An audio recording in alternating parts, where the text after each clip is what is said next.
If it matters to you to preserve the vision that you had when you did the screenwriting, think in terms of how can I arrange my career so that I'm actually achieving that? Find a way to turn the dream into reality. Give me one golden nugget to end this thing with that someone can take with them when they're on their writing career.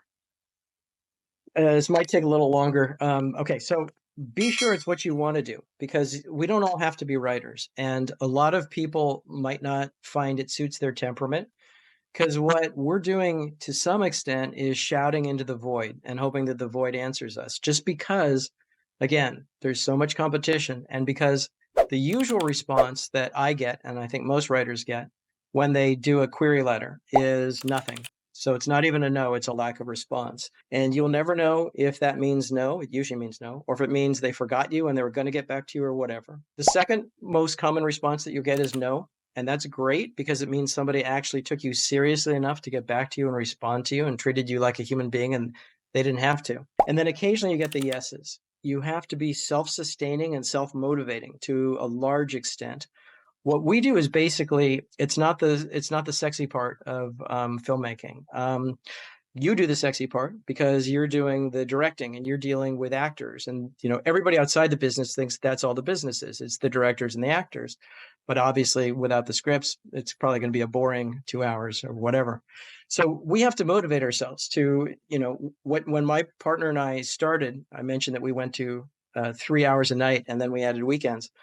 When we became professionals, we wrote 4 hours a day, 5 days a week. So 9 to 1, 5 days a week. And the good thing about having a partner was that there's a discipline that's built in, which is if you have the appointment with your partner, you're going to show up and you're going to work 20 hours a week. Mhm. And you can get a shit ton of work done in 20 hours a week. You can write multiple screenplays per year doing that. It's, in my experience, much harder to motivate yourself without a partner because then it's just guilt as opposed to, no, I actually have to show up. So taking yourself seriously enough that whether you set yourself a time schedule or a word count or a page schedule or whatever, that you actually mark off the time and the space to get it done. And that you tell your family or your loved ones or your friends that this is my writing time and I can't interrupt it. If you're vomiting green pea soup and your head's spinning around, maybe I can give you 5 minutes, but then I got to go back to my work because I got a blank page in front of me. Yeah. So you have to take yourself seriously as a writer. You have to realize that you're also an entrepreneur, that nobody is going to push your stuff as much as you are. It doesn't matter if you have an agent and a manager and an entertainment attorney. You're number 3 or 4 or 5 or 31 on their list, but you're number 1 on your list. So you've got to be the proactive one.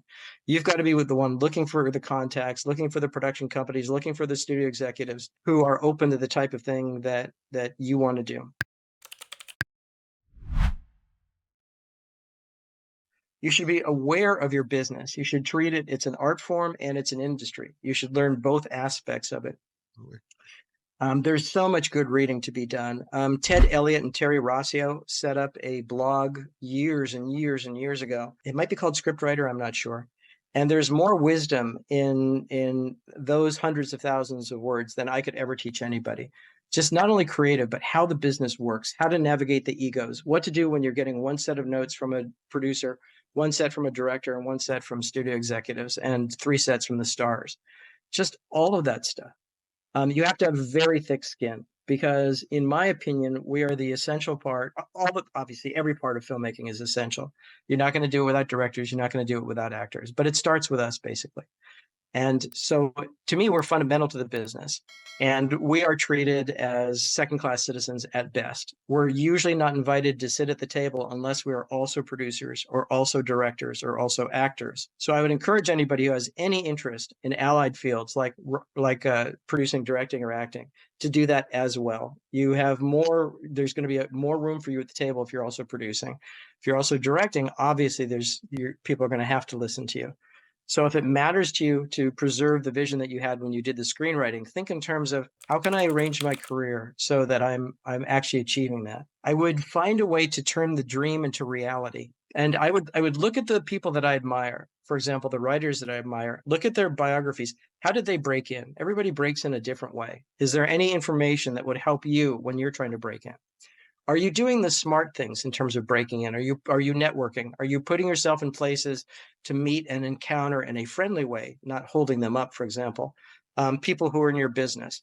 And are you working with people in your business who are doing what you want to do? Because the best way to find out if you want to be a screenwriter is to work with or around screenwriters, whether you're working for an agency or a production company or a studio or whatever. Be around people who are doing what you want to do, because it's going to be great for networking. It's going to be great for learning from other people's behavior, what to do and what not to do, because lots of people self-sabotage, and you don't want to do that. And it'll give you a feel for, do I want to do this or not? And again, I mentioned that I got my first agent because I'd been let go by Producer Sales Organization, and I was doing coverage at United Artists. So part of my career is incredible luck, and I'm extremely aware of that. But part of it is that I was at the right place at the right time, and I'd sort of put myself there, even though I didn't know where it would lead. So I got an agent because somebody liked me. Somebody in the reading room at UA liked me. So not a bad place to be, the reading room at UA, if there is a UA or whatever.